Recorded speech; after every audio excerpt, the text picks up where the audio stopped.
Bonjour, je suis Dr Faiza Subadar, je suis pédiatre néonatologiste à l'hôpital Welkin. Les coliques du nourrisson, ce sont généralement des pleurs inexpliqués chez le nourrisson. Alors je dois faire ressortir que pleurer, c'est normal pour un bébé. Tous les bébés pleurent tous les jours. Un bébé peut pleurer jusqu'à 2 heures de temps en 24 heures. Ce n'est pas forcément que chaque fois qu'un bébé pleure, ce sont des coliques. Les coliques, ce sont des pleurs inexpliqués et difficilement consolables, voire même souvent des fois inconsolables, qui se manifestent des fois tous les jours, mais généralement plusieurs fois par semaine. Et chaque épisode peut durer au-delà de 3 heures de temps. Les coliques, généralement, c'est rare que ça se présente les premiers jours de vie, mais ça se manifeste dans les premières semaines de vie. Et le pic, généralement, c'est à 6 semaines de vie. Et ça peut durer jusqu'à 3 ou 4 mois et très rarement jusqu'à 5 mois. Alors, comme je viens de dire, ce sont des pleurs généralement inexpliquées et inconsolables qui vont surgir au même moment de la journée, très souvent. Et très souvent, ce sera en fin d'après-midi ou début de soirée. Et ce sont des pleurs où l'enfant va peut-être même changer de couleur, le visage va devenir rouge, l'enfant va paraître crispé et des fois même le corps peut se raidir au moment des pleurs. Il y a d'autres problèmes que les nourrissons peuvent avoir, les bébés peuvent avoir après avoir consommé du lait et qui donnent lieu à des pleurs, mais pas forcément des pleurs liés aux coliques. Par exemple, il y a des bébés qui peuvent avoir des reflux gastriques, et qui vont se manifester par des pleurs, et des pleurs souvent des fois assez sévères, mais c'est quand même différent des coliques.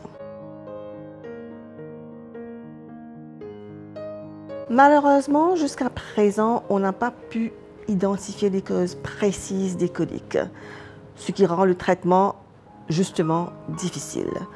Il y a plusieurs associations, par exemple le tabagisme chez la maman, soit pendant la grossesse ou même après l'accouchement, peuvent être associés à des coliques sévères chez le bébé. Les mamans ou voire même les parents qui sont stressés ou qui sont angoissés, eux aussi peuvent avoir des enfants qui font des coliques sévères, mais ça sont des associations, pas des causes des coliques. Les causes, comme je viens de dire, malheureusement, on ne connaît pas les causes précises, mais il y a plusieurs hypothèses. Il y a des hypothèses qui lient les coliques à une difficulté de la digestion au niveau du lait. Mais ça, ce sont que des hypothèses, pas vraiment prouvées scientifiquement chez tous les bébés. Mais bien sûr, c'est une des possibles causes des coliques, une digestion difficile du lait infantile. Ce qui est important de faire ressortir, c'est que les coliques, quoique l'enfant peut paraître vraiment dans la douleur, et il faut faire comprendre aux parents que ce n'est pas quelque chose de grave. Et c'est quelque chose qui va s'améliorer au fil des jours, au fil des semaines, ça va s'améliorer et éventuellement, ça va partir. Donc, une fois que les parents sont rassurés, déjà, c'est plus facile pour eux de gérer les périodes de coliques. Et ce que les parents peuvent faire au moment où l'enfant paraît vraiment mal en point, c'est des petites techniques, des petits gestes qui peuvent donner un soulagement à l'enfant, comme juste un petit massage au niveau du ventre de l'enfant peut soulager dans certains cas. Des fois, bercer le bébé peut soulager le bébé. Et des fois, des petits changements de position. Il y a certains bébés qu'on adopte certaines positions pour le bébé. Ça peut donner un soulagement. Alors, comme je viens de dire, les coliques, ce sont des épisodes de pleurs qui surgissent généralement au même moment de la journée, même si ce n'est pas tous les jours, c'est plusieurs fois par semaine, mais au même moment de la journée. Et ce ne sera pas présent pendant 24/24.